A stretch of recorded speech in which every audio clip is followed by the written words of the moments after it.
இன்னோர் உயிரை கொன்று புசிப்பது மிருகமடா. இன்னோர் உயிரை கொன்று ரசிப்பவன் நரக்கரடா.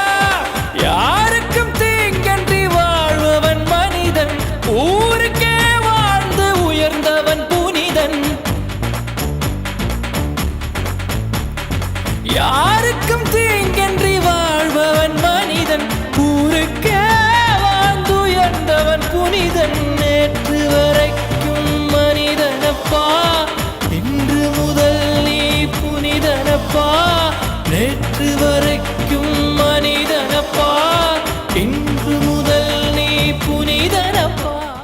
நல்லாட்சினா எடப்பாடியார் தான். வாக்களிப்பீர் இரட்டை இலைக்கே.